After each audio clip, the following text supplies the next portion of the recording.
Gikinahanglan pa ba ang pagpuasa? Ug kung gibuhat mo kini, nalipay ba kaha si Kristo sa imong pagsaulog niini? Ug sa iyang pagpikas-pikas sa pan ngadto sa mga tinun-an, ug sa iyang pagpainom og bino ngadto kanila, masayod ka ba kung unsa ang kahulugan niining mga sambingaya?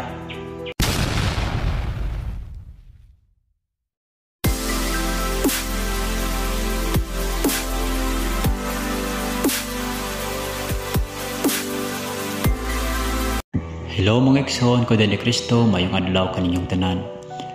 Dinhi nining videoha inyong mapaminawan ang tingog sa katao nga gigamit o gipuy-an sa balaang espiritu sa kamatuoran. Ug ang atong pag-aabitan karon o pagaisgutan mao ang atong pagsaulog karon sa Semana Santa. Kay kadaghanan gayud kanato wala pa gayud nakasabot kung unsa ang kahulugan ining mga pulonga. Ug kun nganong gisaulong pa man nato kini. Ug karon mga igsoon aron ato kining masabtan ang tanan ato siyang paminawan. Kini akong ipangutana diha ni Mokol. Bahin sa ato ang pagsaulog karon nga mahal na adlaw. Ug gisaulog gid kini sa kadaghanan ilabi na sa simbahan. Mahitungod sa pagpuasa, unsa man ang buot ipasabot ni Kristo niining mga pulonga, usa ba kini katawhanon nga pagsaulog? Ug angay pa ba kini nga saulogon karon nga panahon sa bag-ong kasabutan? Og bahay no sab sa pan nga iyang gipikas-pikas sa mga tinun-an ug sa bino nga iyang painom kanila. Kung sa espirituhanon unsa man ang hubad niini, og maulong kana ang daghang salamat. Dagigo na ako kaninyo. Pasaylo ako ninyo. Ako ang mugamit sa iyang kasing-kasing. O ang espiritu mo'y mutubak kaninyo. Kay gusta unta nga kaning akong gigamit, siya lang ang magtubak. Apan kung tawanon siya, huyang siya. Di ba na ka na sa balaang kasalatan? Anda ang kasapatan. Gibago kay nagkanaw o nagkadunat. Ang mga suko ni Moises wala nagpasabat. Nga gihanaw kini, gikongkrito lamang. Higugma ang Diyos sa tibok mong kasing-kasing unang-unang. Kadloki siya, higugma ang inyong siking sama sa inyong kaugalingan. Di ba adunay nagahisgot sa pan o walay pagtopo sa pagsaylo? Kani adto adunay mga puasa. Ana ka na sa balaang kasalatan. Sa akong giingon, wala ba day, dili ba day siyang magtambal sa panahon sa ipagpapahulay. Aman tanawa ang nagawali, nagapuasa pa sila. Ambot kong ipasapat, natapos na. Ang akong bot ipasapat, natapos na. Ang mga karaan, ug nagkadunat, ug nagkanaw. Gibag-o kini, pinaagi sa pagsakripisyo, pagpasaan sa cross, gilimpyuhan ang tanan, ang nabunyagan sa espiritu ug kalayo, tinuli na. Gilimpyuhan ang tanan. Ang mosulod sa inyong baba, limpyo na ka na. Apan ang magawas niya na, hugaw ka na, kay gikan ka na sa kasing-kasing. Ana ang pagdamat, pamalikas, paghukom, kaya naaman diha ang dila. Ang dila, diha magpasalamat, diha magpasikarpo, diha magampo. Ang tanan anaa sa balaang kasalatan. Dili na kinahanglan nga magpuasa pa ka mo. Kay gikongkrito ka na sa akong pag-ingon. Natapos na ang pagpatuho sa duko para sa tawhanon ng mga sala. Mga pag-ampo nga padiyos-diyos apan wala nagabuhat.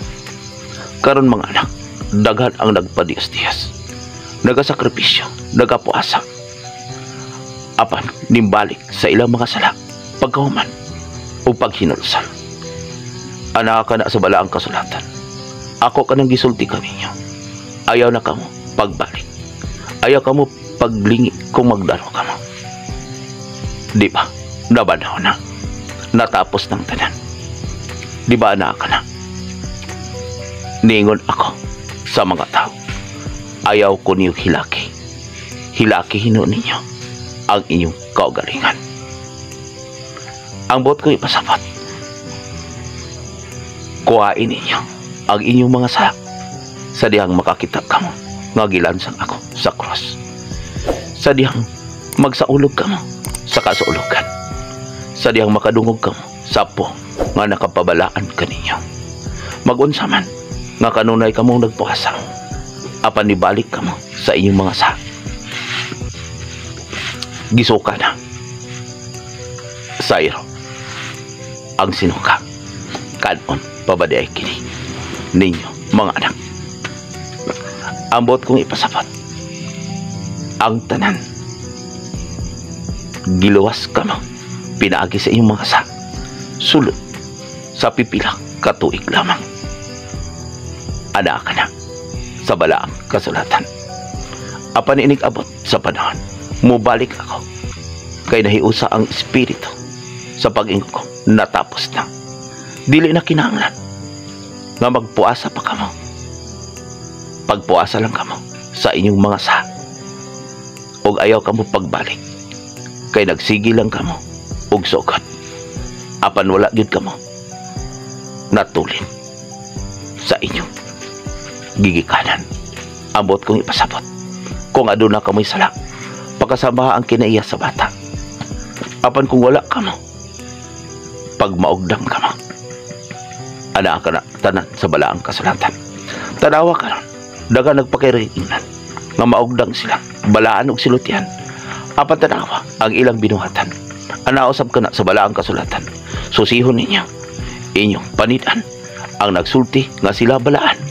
Sibo pa ang ilang mga binuhatan sa ilang mga silutian. Naguol ako pag-ayo sa kalibutan kay gigamit ako, nahimo silang halagdan. Nalimot na sila sa pag-ingan. Ayaw ka mo paglingkod sa lingkuran nga pinagsinunggan kay basi mo duol kaniyo ang nagpasinungag. Ingnon ka mo, sir, hawat ya kaya doon ako'y palingkuran ug maulawan ka sa kadaghanan. Paglingkod ka mo sa ubas kay duulon ka mo sa nagpasinungag. Ikaw ang akong palingkuron dito. Gitapos kini ang nagpataas ipaubos, ang nagpubos ipataas. Tanawa ka ron dagang nagaingon nga magbalantay sa karnero, apan ang karnero nagapakaon. Pagbantay ka mo, balaan na lang ninyo ang mga pulong kaya magigayaga-yaga sa espiritu, walay kapasayloan. Ang pulong ana sa balaang kasulatan, natapos na ang tanan. Gibilin ko kaninyo ang kalinaw kung tumanon ka na ang mga pulong nga nakababalaan kaninyo ang bag-ong kasabutan. Tanawa karon kalibutan, nagmalinawon pa, apan daghan ang naghisgot nga sila Kristiyano. Dagang naghinulsol, apan pag-abot sa panahon kalibutanan ang ilang kipalabi ug mao kani gisunod sa kadaghanan.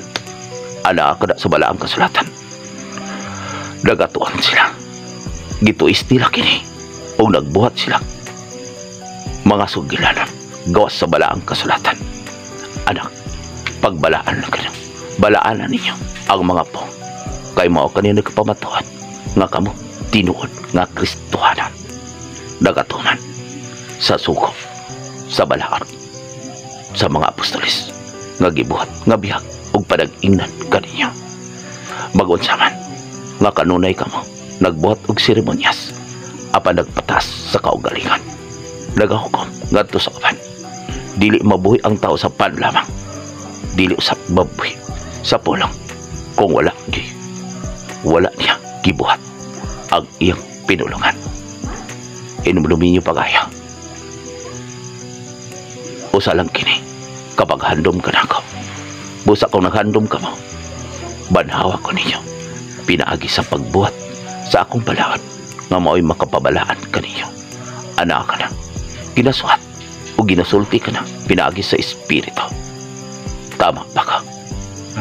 Busa, isang yaw niyo ang kamaturan, kay mao ka niyo maghatag kagawasan, kay maubot ang panahon, maningil o mangita ang aman nga nagatiman kadako. Ang espiritu nagapuyo uban kaninyo, apan ang taong kalibutanan dili makasaksi nini kay dili man makailang. Ana ka na, sulat ni Juan ang pagpahinumdum sa espiritu.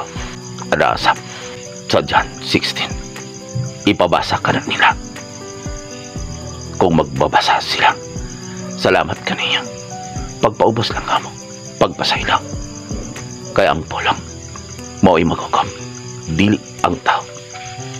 Wala kami katungad nga maghukom, kundili igna lang amahan. Pasaylo ka sila, kay wa sila nasayad sa ilang gibuhat. Salamat kaninyo. Salamat sa ampun.